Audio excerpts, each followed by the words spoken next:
Okay, everybody, welcome back to the Basement Binge. It has been a long time. Hot man. And it's also been a really long time since we watched a Marvel movie. So we started with Phase 3 of the MCU, Captain America, Civil War.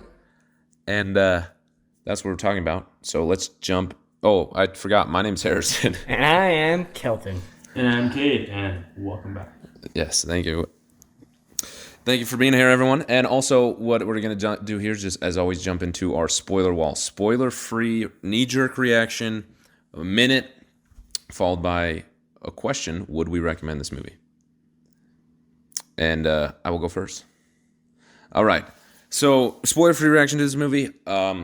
It's a really, really good movie if you're into Marvel movies. I don't think I would ever watch this movie outside of watching the MCU. And that's just my enjoyment of it. Like so many other movies, Infinity War, Spider-Man, Captain Marvel, Winter Soldier, the list goes on and on. Iron Man 2, like those movies I'll just pick up anytime and watch. This movie I probably will never watch unless I'm watching through the MCU. And I'll enjoy it while I am, totally will, but not outside of that. It's very much an MCU movie. Of course, because of the nature of Civil War, it can't stand on its own. But the pacing and the storytelling is not great outside of the MCU. The action is not, like, the action's really, really good. The fight scenes are cool, but I hate the editing, especially after watching, like, higher quality action movies. You can see there's a lot of cuts in this, which I understand there's complexities with stunt doubles. Like, they actually do a really great job. Like, the flow of the fighting is good. It's just high cut. But would I recommend this movie to a select few? I definitely to anybody in the MCU who has not seen it, if you kind of like those movies, if you're getting into them. And then maybe just some people who are unsure about the MCU, I would show them this because it's like a solid movie in the MCU. But my minute's over, so would I recommend it? I'm not sure. I'd have to talk to you personally. Talk to you personally. All right, DM me. DM Harrison for a recommendation. All right. Go. No, it's you. Oh, it's me. All right. Reset. Here we go. Reset now. Reset this minute. Okay, here we go.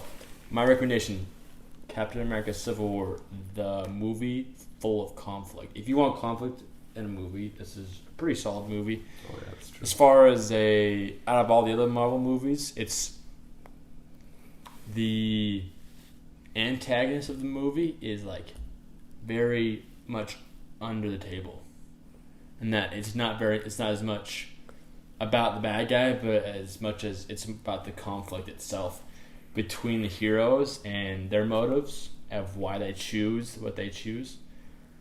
I would recommend this movie to people who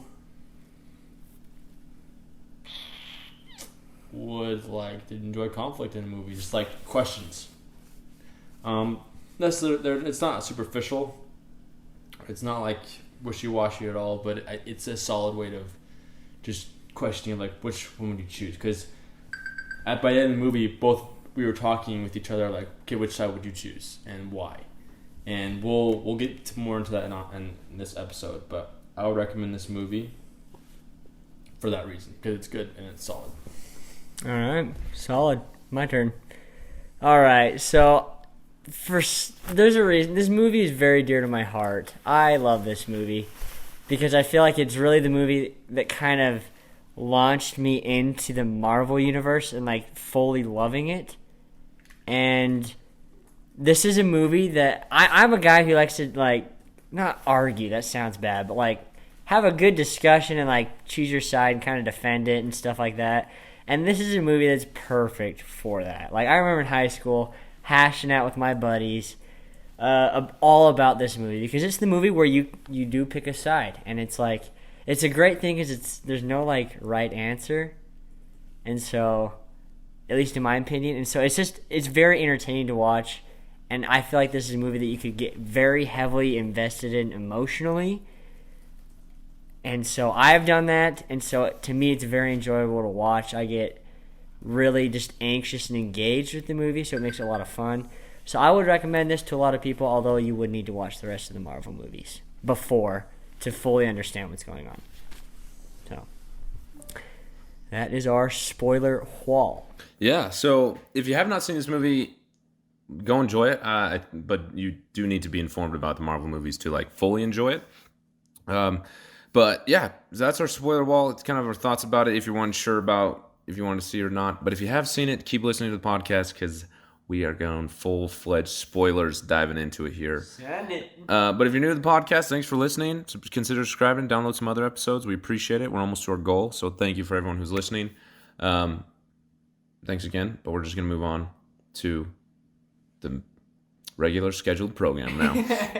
All right, guys. So the way this works is we have different segments that we talk about. We have 2 cents where we each kind of give our own opinion about the movie, whether we liked it or not. And then we have our Pick Your Poison, where we kind of rank whether we enjoyed this movie or not. And then after that, we have binge points, which are kind of little Easter eggs and things we liked about the movie, just little details. And then after that, we have our leasts and likes, where we talk about our favorite scene and our least favorite scene and why. And then finally, our favorite part, which is the segment called Fall In. This is when we kind of take any message or theme from the movie, talk about it, hash it out, and try and apply it to our own lives. So it could actually we could walk away from this having learned something and try our best to live accordingly. So let's dive on into our first segment, 2 cents. I will start us off. Cade, give me 2 minutes and I will explain. All right, man, this movie, okay.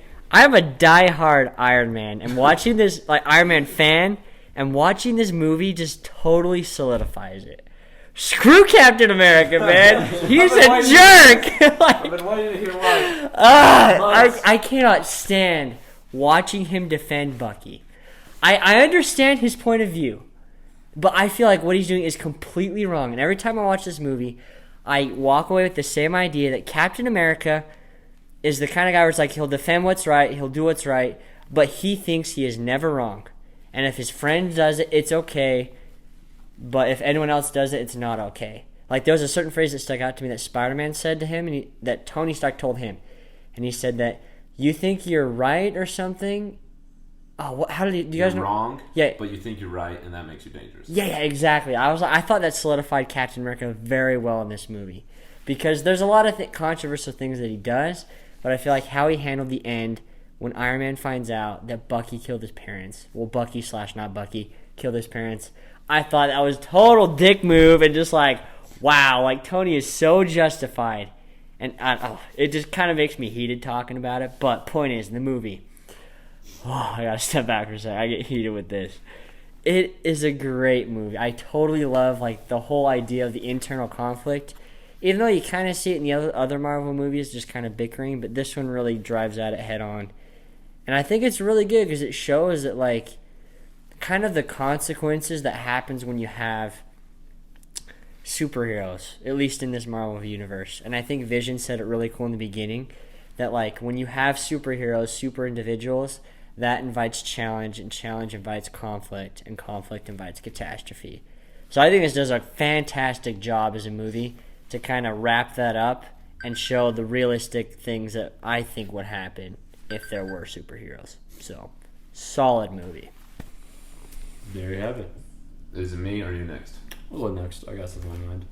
Okay, 2 minutes. Now, this movie...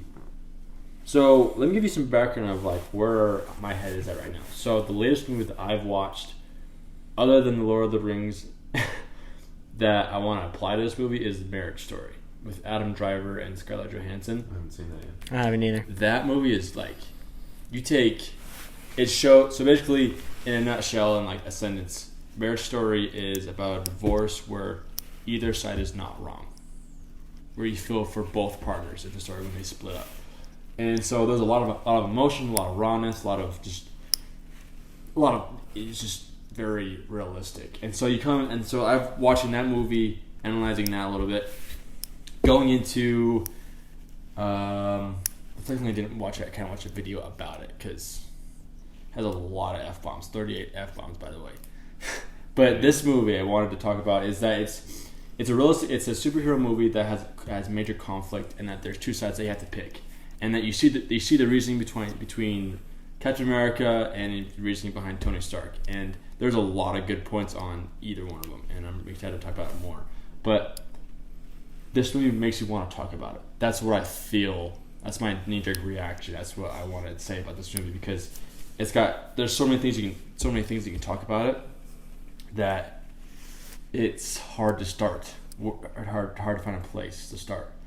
But I want to say I understand Captain America's viewing, but I want to side with Tony Stark because I feel like that's the right thing to do, even though I understand what Captain America is feeling, what his conflict is. So I'm sitting where Black Widow is at, where she first chose to sign the Accords, and then she helps out Captain America, which I just realized that she was in the climax. But that's where I side with this whole thing. Is that kind of a double agent kind of a thing, where there is a right to both sides, and she tried to take the right from everywhere. If that makes sense at all.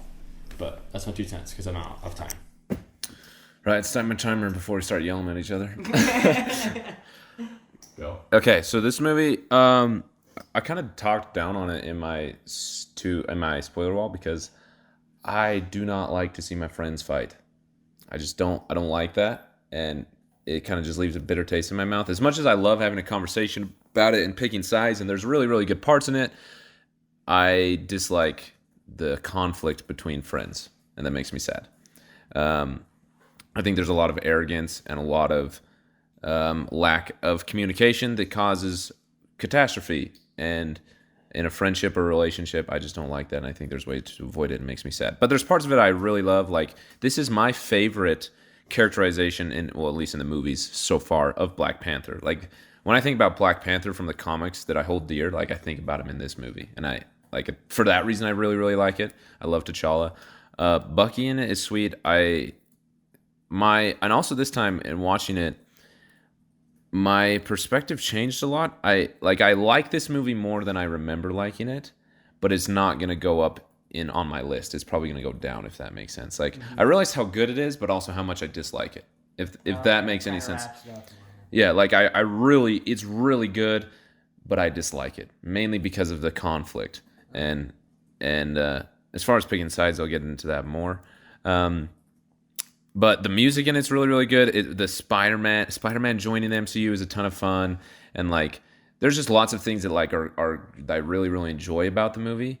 But it's just hard for me to watch because of the conflict, and like I feel like the emotional weight of the conflict, at least for me, and I know for other people it is, but for me it doesn't land. It's not there. Like I think about particularly Civil War 2, the comic, like that comic and that conflict to this day like sticks with me. Like frequently I think about that. Okay. And this movie I don't think about. I like the emotional weight of the conflict doesn't land with me, and so it's just conflict for conflict's sake, and I don't like that. And they're my friends, and I like them all, and I don't want them to fight, so it makes me avoid watching this movie. If that makes any sense. Interesting. There's no. I've not thought about it that way. Yeah, which I'll get into more in Fallen later, but yeah.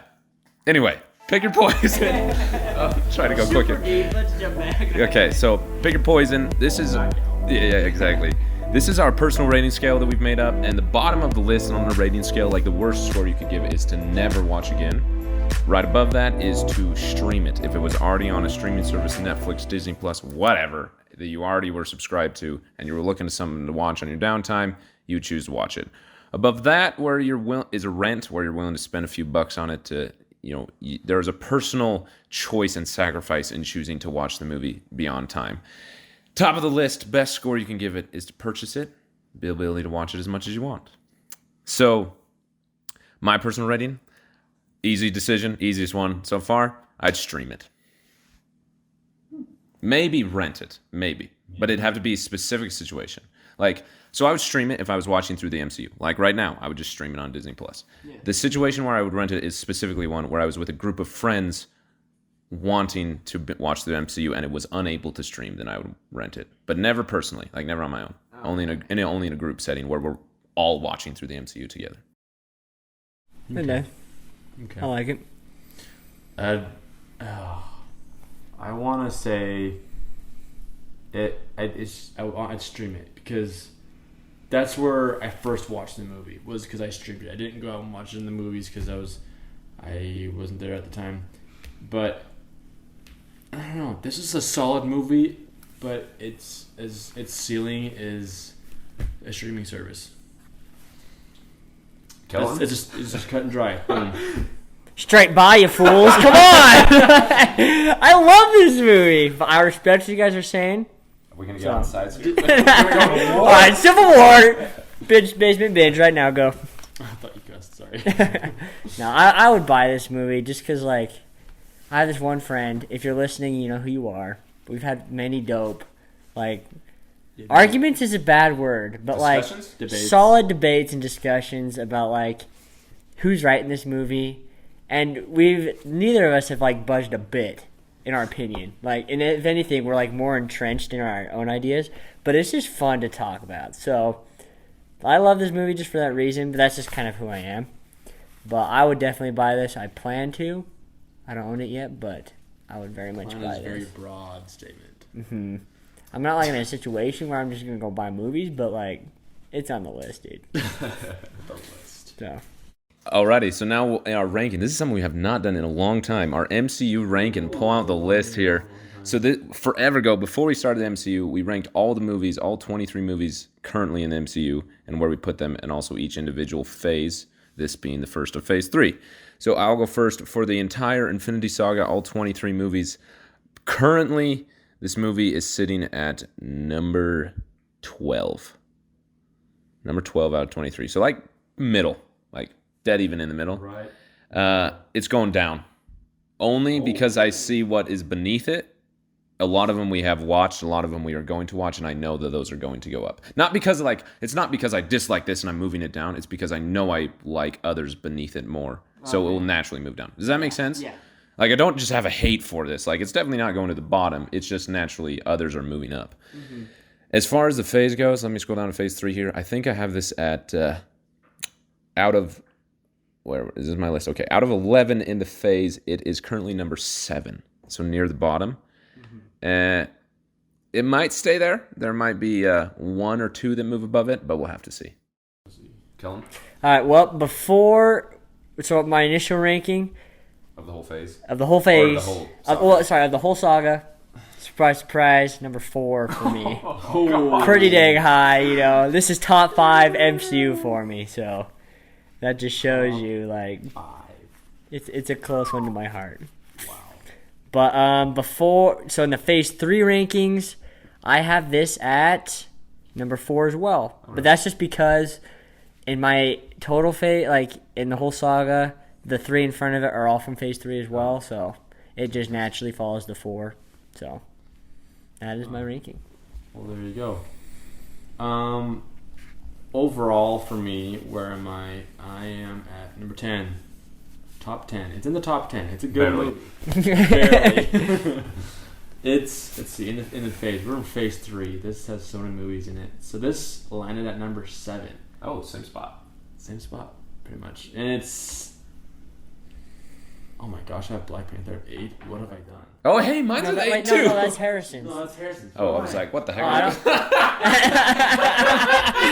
Harrison's like 5. He's like, dude, we're on the same level. Psych. Okay, this is blank. Kate is at blank. Whoops. Harrison's just getting so excited in the corner, like, dude, me too. Like, I was like, why do I have Skyler number 1? What is it? Because it's the best! shots fired.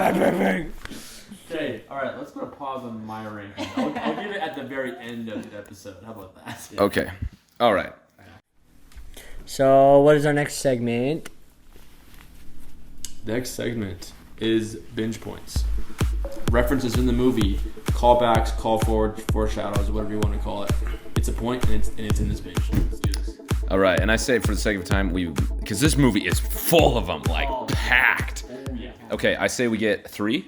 Okay. We all get 3, and you can't repeat one that someone said before you. And we'll go. You could yell out like ditto if they like. Yeah. But like we're gonna go in a circle. We'll all do one at a time.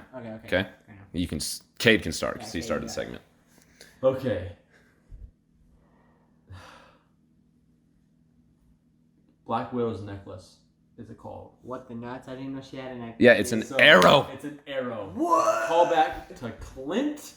It's Eastwood. the first cameo of him in that movie, and then he shows up. But it's when they're fighting. So Black Widow is fighting Bucky, and he throws her onto the table and starts choking her out. And then I remember who comes in to rescue her. I think it's T'Challa. Yeah, I think so. And for a split second, while she's like beat red face trying to get some air back, you see it for a split second. It's on her. You see the arrow of the necklace arrow, and it's like, ooh. You want to know what's even cool about that? Scarlett Johansson chose to have that.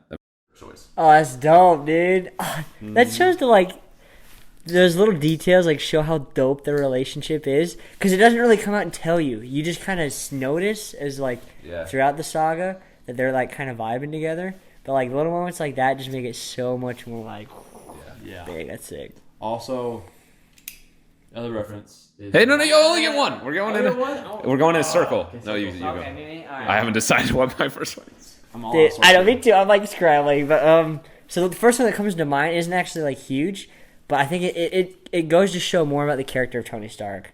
So it's when he's on the helicopter after like talking to the inmates at the psycho deep sea pocky thingy that he calls it, yeah, and like he's talking to Friday or something.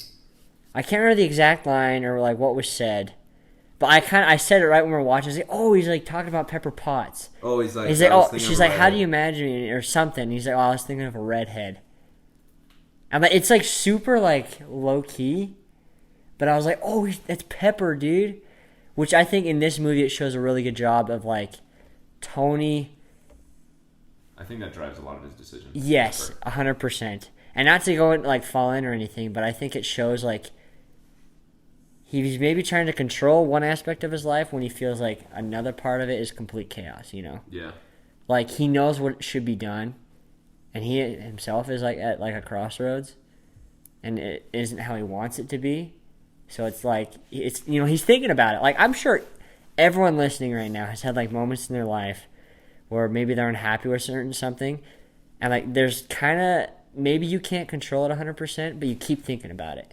Yeah. Like it's just time, like, you know, it's taking a lot of your attention and your focus, and it kind of like affects you day to day. I know it's happened to me a lot, but I don't know, it's cool to watch like Tony go through that. So. Yeah. You know? My binge point, way less meaningful and more just fun. Anyway. Jeez. Heavy-hearted. Why am I have a tissue? Is when, so like this movie's full of like the title cards, I don't know what you call them, of all the location cards, that's what they're called, and all the titles. And it's just fun if you know anything about Spider-Man when Queen shows up and you're just like, I know what's happening. It's just, I don't know, it's like so simple, but Spider-Man is my all-time favorite Marvel superhero, so anything involving Spider-Man just makes me happy. So that's my first binge point. What a waste! Spider-Man period. All right, Kate, your second one. Okay, my second reference is a point where, it's kind of a small reference where it's a little adventure between Black Widow and Clint where they're fighting, and then like, Clint has Black Widow pinned down on the ground. She's like, "We're still friends, right?" And he's like, "Depends on how hard you hit me." And so, but then right after that, she gets thrown off to the side by Scarlet Witch, by Wanda. It's like, you're pulling your punches. So Clint has this like relationship between both sides, to where he's kind of like sitting in the middle. Yeah. Where he's protecting his friends. He doesn't really care what happens, like Soviet Accord and stuff like that. He didn't think it was right, so he retired. That was his original standpoint, but he's like helping people on both sides. So he's like, I'm here for my friends.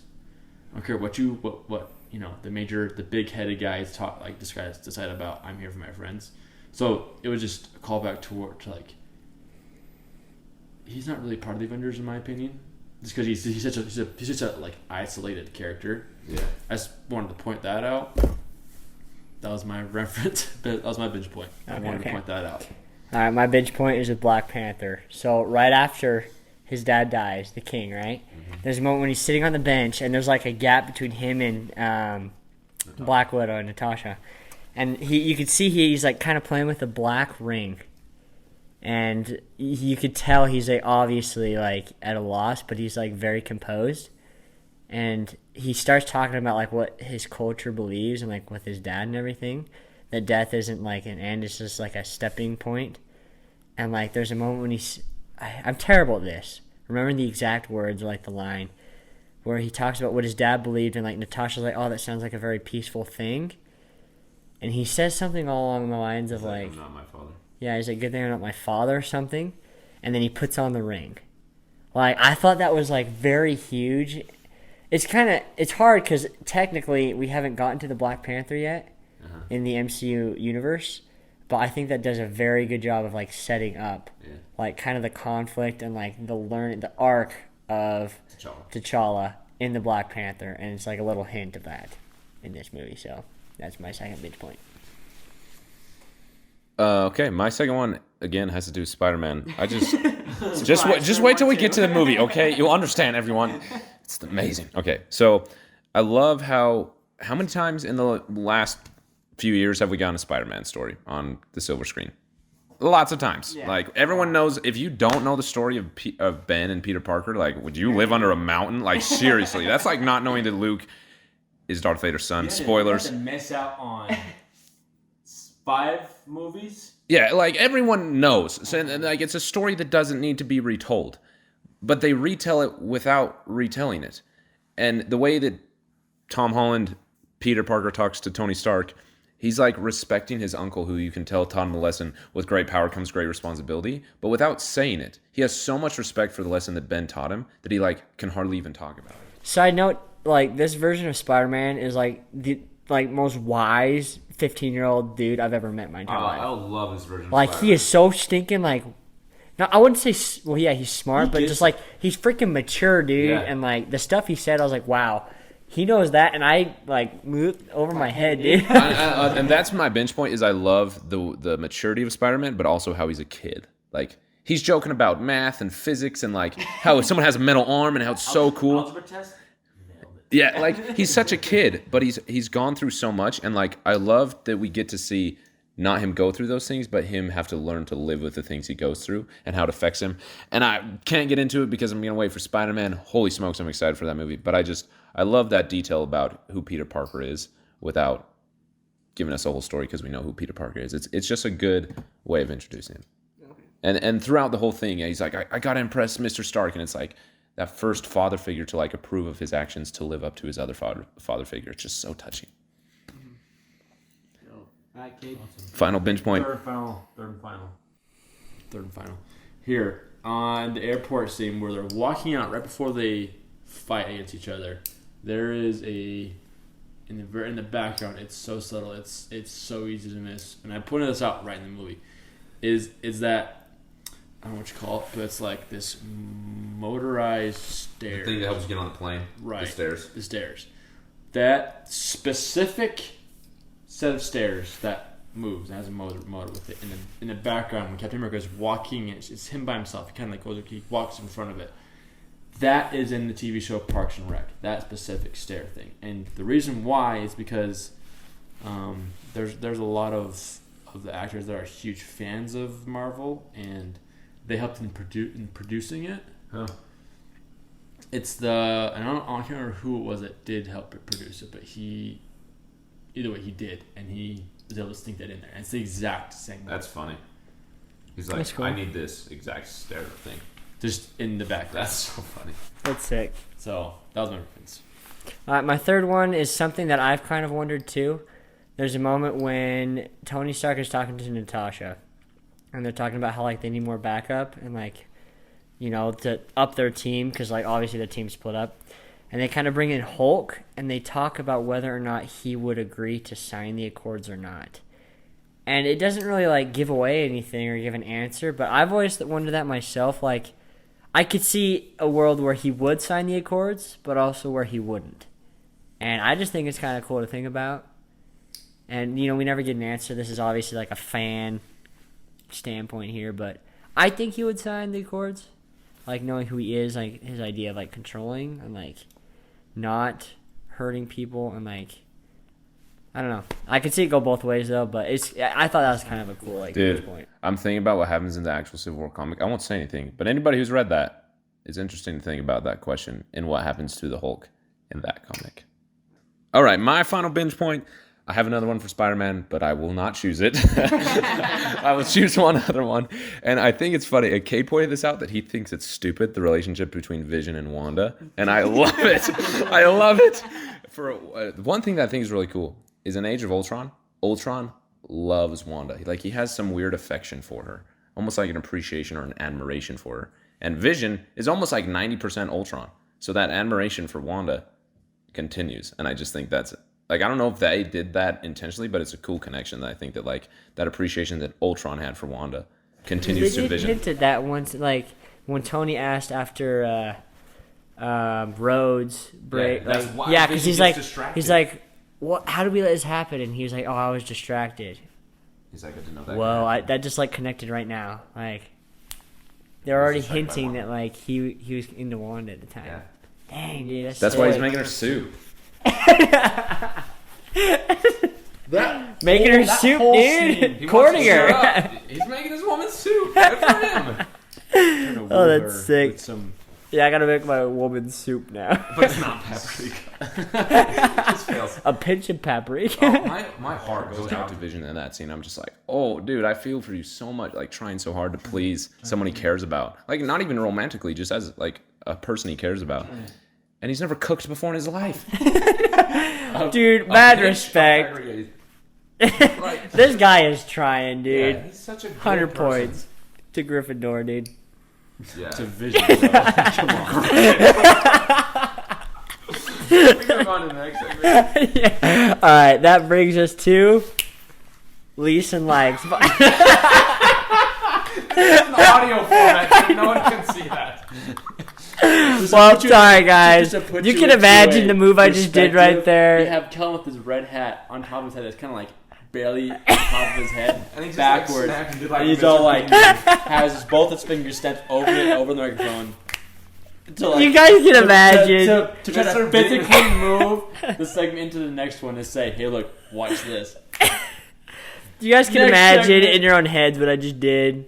You try to make your own album. That's what you're doing. album cover. Okay, Point anyway. is, next segment, least and likes, ladies and gentlemen. All right, this is where we talk about our least favorite scene and our favorite scene. And as always, we start off with our least favorite. So are we doing an order to this? Do we get like a certain amount? Or are we just saying one and Just one? one. All right. Frick, dude, I didn't think about this. Least favorite scene. I would say the end. That whole letter from Captain America to Iron Man at the end felt, and this is definitely biased, I recognize that, but it just felt like a slap to the face. Like, That wasn't the intention. I know, but that's the vibe that I got watching it again, and it was like, who the freak sends handwritten letters anyways? Nobody. Like, Oh, a guy from the 1940s. That's cool. well, I get that, but still, it's like, it just seems like extra, like, out of spite. It's like, oh, I'm gonna say sorry, He but doesn't even in, have an. I bet you Captain but America does in- not have an email. but Let's in- consider Wait, that. no, but in a think about freaking this. letter, dude. But the huge part of it is he doesn't want to be tracked. It's like privacy. He's a freaking Fair criminal enough. on the run. Oh, great. Okay, that makes sense. I accept that. But still, dude, He the sent you message a stands. Doesn't Like, matter what we. Doesn't matter what we say. Oh, no. Doesn't matter what we say. Campbell was like, "That's true." But I hate so it. see the thing, and so like just the whole. I wouldn't mind if it was like a legit like apology letter, but it was just like, look, in the end, like you have your views, but like I have mine and I'm right, so like suck on that, and I'm sorry. That was the kind of vibe that I got from the letter, and it was just kind of weird how. Well, what about the phone? That's fine. I don't care about the phone. But the point is, like, I don't know, it just came off as like I kind of just cheated into kicking your trash, and now I just broke into your prison, like, no big deal. And, like, I don't know, I just can do what I want. It just seemed kind of, I don't know, it just rubbed me the wrong way. I don't know why, I can't really explain it. But I feel like if you were to watch this movie 100% on Tony's side, you might feel the same way. So, that is my least favorite scene. My least favorite scene is a scene that changed my opinion about Captain America. I used to be 100% black and white on the side of Captain America. And the scene where they're talking, and I'm trying to remember how it goes in the movie, but they're talking in the room, and he Tony brings him the pens to sign the Accords. You guys know what I'm talking about? Yeah. And they're talking about how Wanda is in the house. Like, in the situation, which, okay, I got to be careful not to fall in here, but Steve's response to what Tony is saying, at that point, to my perspective, as much as I've analyzed it, really comes down to... No, actually, no. I just don't like the way Captain America handles this situation. I understand what he's doing, which I will get more into fall in, but the way he responds to Tony, although with righteous intent, for lack of better words, is very arrogantly. And that swayed my opinion about Captain America. So that's I forgot that he was actually just about to sign the Accords. Like, he was talking about, he's like, with the right, like, clauses or whatever, with little tweaks, and then Tony's like, yeah, like, after we sign, we are allowed to make, like, amendments to the Accords. Yes. But I didn't realize that, like, he was actually pretty dang close to signing the Accords, but then he found out the whole thing with Wanda, and then... Yeah, that's my least favorite. Cade? That's a really underrated scene right there. It's intense. That scene, they're acting in it, top notch. 100%, dude. point, dude. Point taken. Moving on. Anyhow, after that disaster. Yeah, sorry if none of you understood what just happened. We did the pointy thing again. Trademark pending. So, least favorite scene is with Rhodey. Oh. Which one? It's where he gets his suit back. Laser beam. That's a heartbreaker, dude. Because, like, freaking Vision just got distracted, and now it's his only excuse to practically almost killing Rhodes. I was wooing a woman. And I wanted Tony Stark to like really lash out more, but it was the purpose of him shooting Falcon over was just a foreshadow of him actually lashing out to Bucky. But that whole scene where he gets hit, where Falcon just tucks into like a ball, like a stupid potato bug. In the air, and like dodges it. Well, I guess he has wings. He could. Like a stupid potato bug, dude. Okay, the cinematography in that scene, they're falling, and Iron Man and Falcon are like falling, like flying to catch him. And the way they film it, they don't bring in the ground into frame until like last second. So you're like, they're gonna catch him ground. Like, like it shocks you how it comes out of nowhere. Like when he hit, I was like, like every time. Yeah, I don't like. It just hurts, and I hate that scene because Rose does not deserve it. I love Rhodey. He was doing the right thing, and he was just. Although I totally disagree with him, I love him. But it shows that Vision isn't the smartest guy in the world. Where he said, our very presence precedes like opposition, and like conflict breeds catastrophe. And then he tells one to see, I told you, catastrophe. It's just how it happens. And he turns around and he practically kills Rhodey. And just like... Got a lot to talk about. Freaking karma. We got to get the fall in. Okay, what's your favorite? Favorite scene? Oh, there's a lot. Honorable mention to when Cap smooches Chica. Just because, like, the way the homeboys are in the back of the car, like, vibing together. Just like, oh, yeah, dude. Like, and the tension there, whoo! That's heated, dude. That's actually solid acting. Yeah, it was so. I felt it. I was chemistry. Like, hot day, dude. That was fresh. I dig it. That's late. Dang right. Dang right. Anyways, honorable mention goes to that. Favorite scene. I just got to go with the classic. The obvious, like the perfect moment when Captain America and Iron Man come together right in the final battle scene, where it slows down. And like Iron Man's blasting off of Captain America's shield, and it's like kind of going out, and the lighting gets super dramatic. I love that because that's the whole movie put in that single picture, that single moment, and so it's just I think it wraps it up very well. So I enjoyed it very much. Okay, my previous favorite to this was when T'Challa is the Black Panther that I love and says I'm done letting vengeance consume me, and he blocks the bullet of Zemo and saves him. Oh, that moment. I love T'Challa right there. But that is probably my highest favorite scene. But like this time, the scene that I love the most is when they're fighting and Iron Man grabs Bucky and he's like, do you even remember them? And Bucky says, I remember them all. I never noticed that line before. And like my heart just ripped open for Bucky. And that like, okay, I'll mention this now. At that point in time, So starting in the movie, I was on Captain America's side, and then the scene happened with the pens, and I went to Iron Man's side, and I was like veering hard left to Iron Man's side, and then Bucky said that, and it was like, okay, I'm back. But like, I'll get into more of that and fall in, but like that was a moment that really swayed me back and like brought me more back into the gray area. I didn't go hard back to Captain America; it was more brought me into the gray area. Yeah.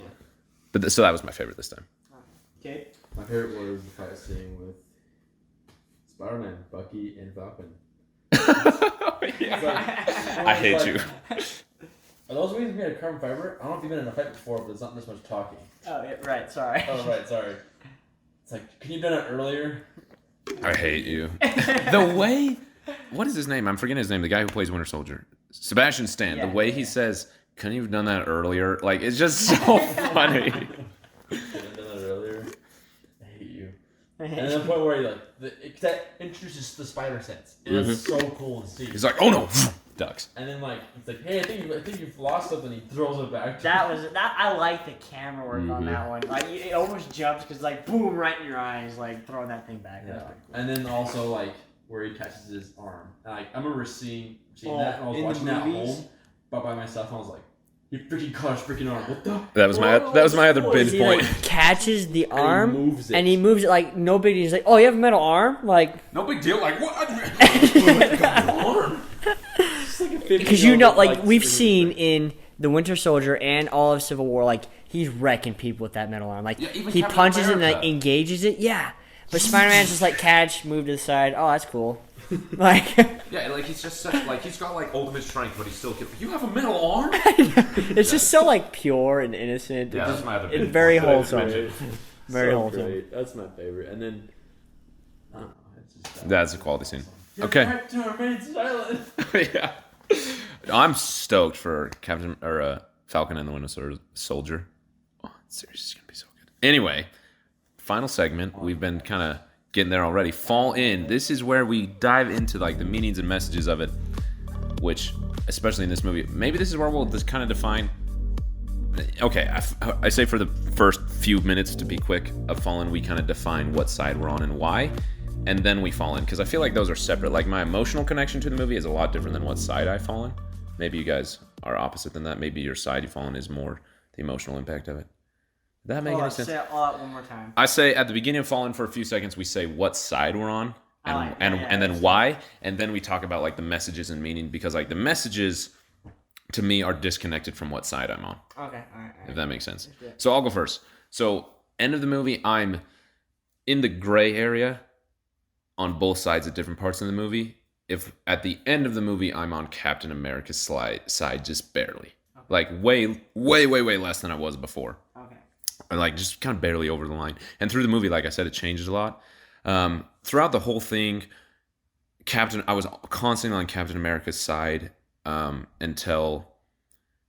I mean, he was the only one that really read the Accords. He was the only one that was really thinking about it and like understanding what he saw that happened in the Winter Soldier. Like a corporation that he trusted in so much that was built by Peggy, S.H.I.E.L.D.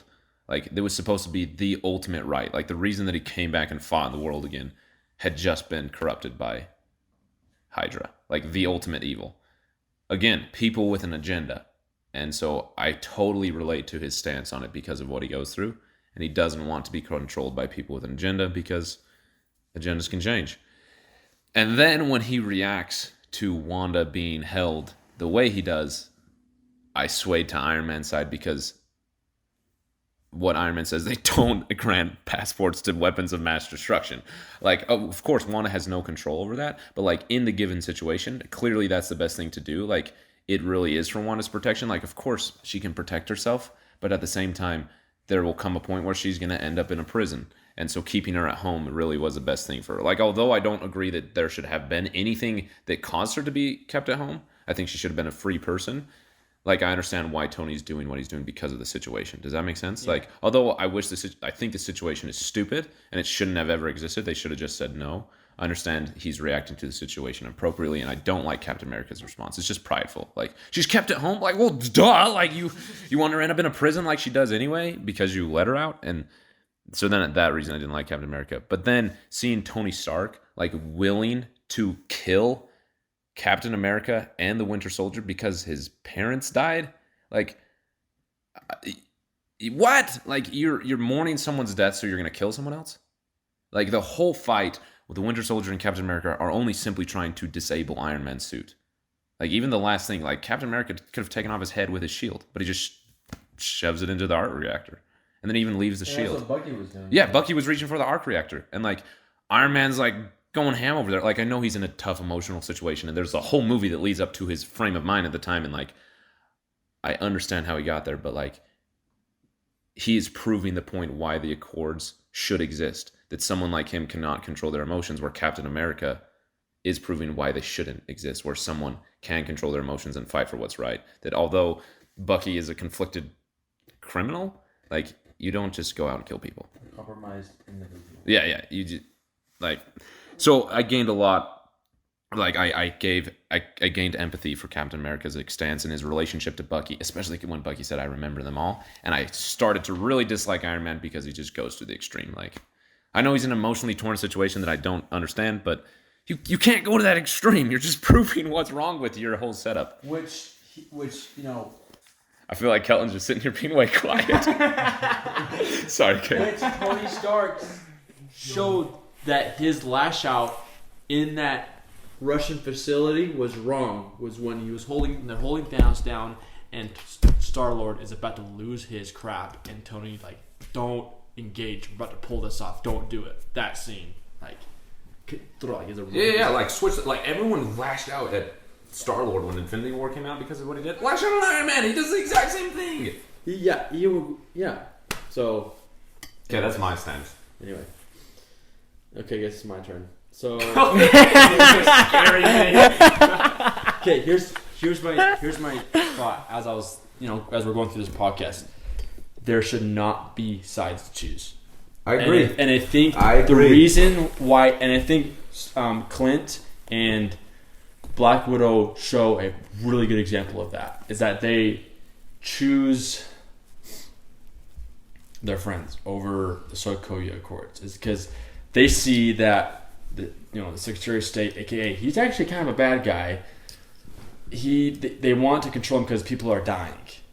So Black Widow and Clint, they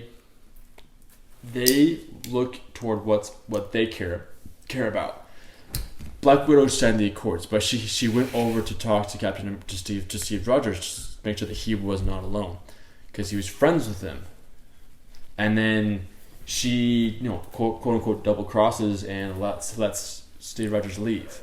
But then she's on Sokovia Accords side, and she wants to choose what's right. So, I don't know if there's a punchline I can think of right now, but it's a point where there's not supposed to be a side. There's supposed to be a unison where I agree. we fight. Like, you hold on to what really is supposed to. You hold on to what lasts. Yeah. And the Sokovia Accords is not going to last. Rebelling and being free from rules and restrictions is not going to last. It's who you're with is going to last. And it shows at the very end where, Tony Stark doesn't really get it at the time, where he kind of lashes out and he's like, no, double agent just never comes out of you. It's just in your DNA. And she's like, can you just calm your ego down for 1 second? It's not about you. And she gets it. And that's why I'm so excited about Black Widow movie, because I want to see that part about her, of just, you say what you love. Like, she was so big about family, and she lost it, and she sacrificed her life for it and everything. You hold on to what lasts, and that's everybody around you. I'm really, just what you said, I'm really excited for the Black Widow movie because it's right after Civil War, where herself kind of as a criminal is on the run.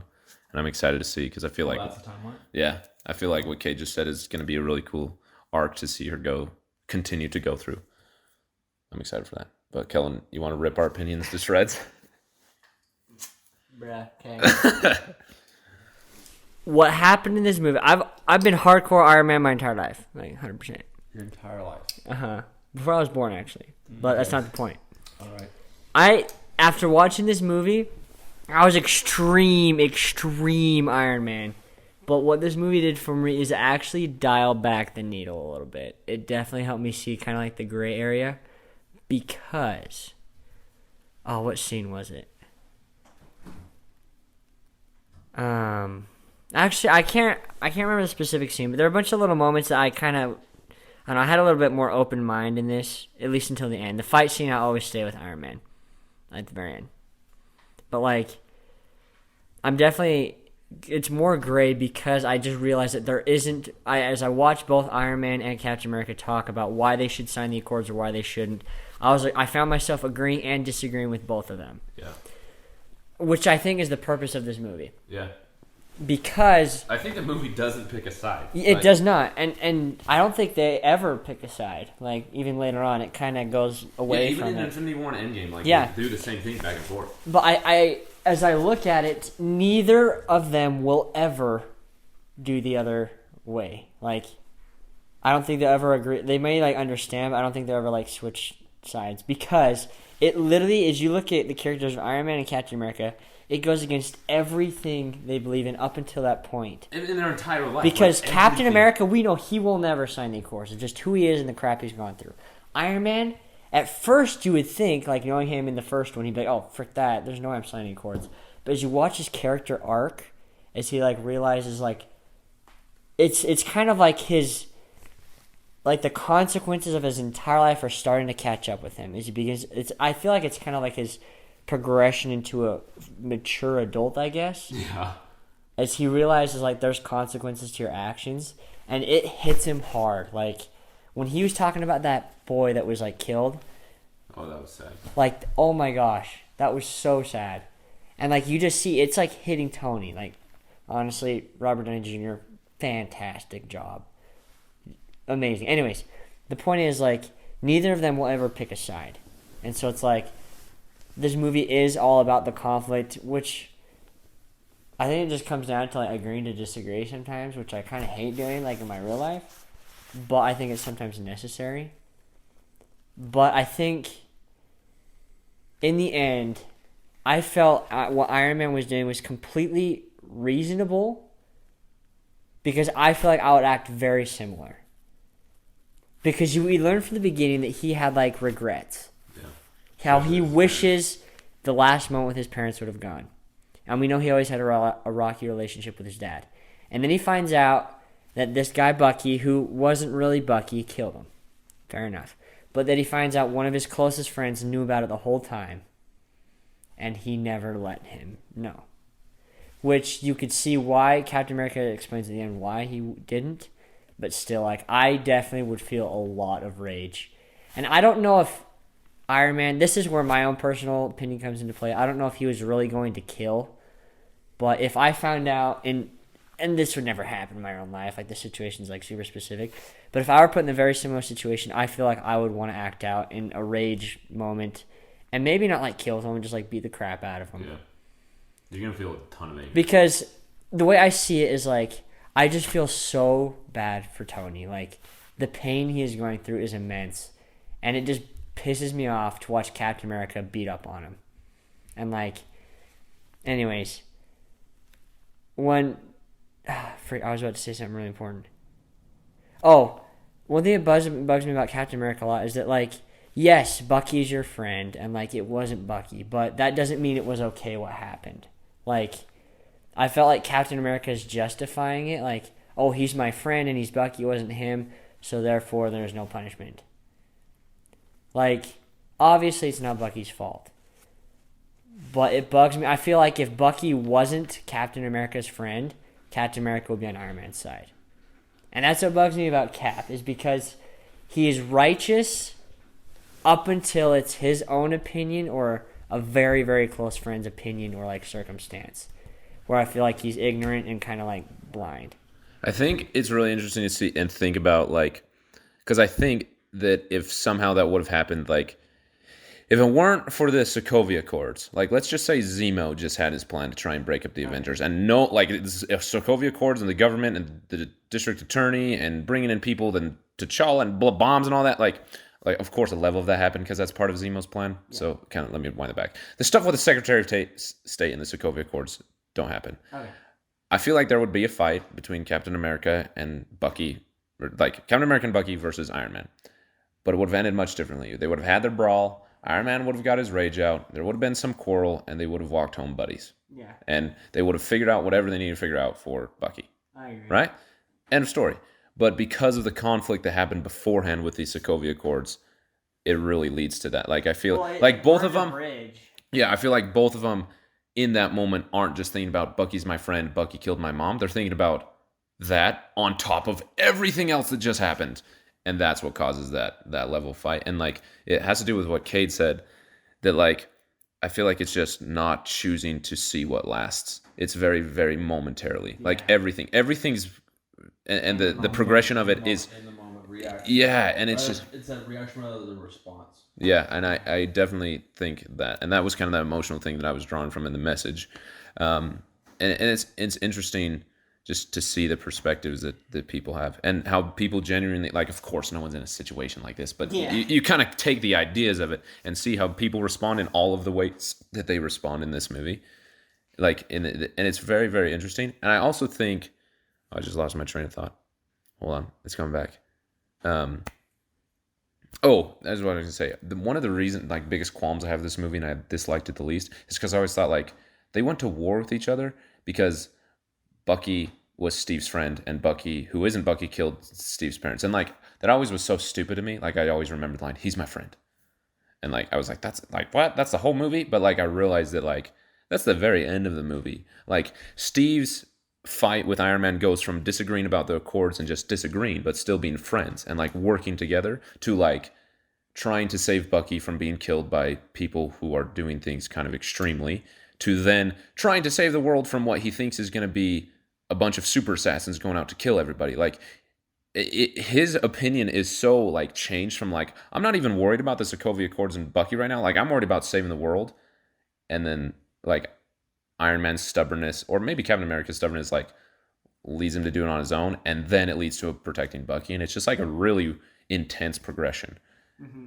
And it's just every single moment is just people choosing not to work together because of their momentary situation instead of the bigger picture. Yeah.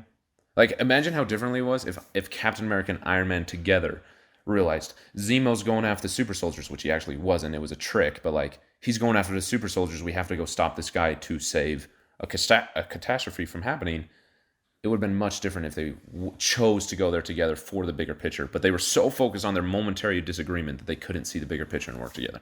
Both of them, not just one, like both sides. I agree. I mean, the one thing about this, like that my big fallen moment is just, I feel a line that really summarizes like Captain or Iron Man's feelings when he finds out Bucky like killed his parents. And one thing that I relate to, not in the sense I have been through that or like anything near it, but I feel like I would react similarly. Not the fact that I'm going to kill someone, but just like the rage and like the grief I would go through. Is like I'm a super loyal person. Like I really do not like betraying someone I care about, like their trust. But I feel like the moment when Iron Man is not only hurt by Bucky / not Bucky, but by Captain America. And Captain America's trying to defend Bucky. He's like, oh, he's my friend, blah, blah, blah. It wasn't him. And the line where Iron Man says, I don't care, he killed my mom. Like, that hits me so hard. Like, I'm the kind of person, if you, like, talk shit about my mom, I'll beat the crap out of you. Like, even if I lose, I don't care, I'm going to beat the crap out of you. Like, that's how I am. And it's like, if someone is disrespecting like in that kind of way, or if someone kills my mom, I don't care. I would react super similar, and I think that just shows like the human side of us, on how very oftentimes we do live in the moment and like our passions kind of drive us when they shouldn't. Sometimes to extremes, whether it's like not enough or too much. And I think that all kind of comes down to what we value, which is like in this case, obviously like family. Steve sees Bucky as family.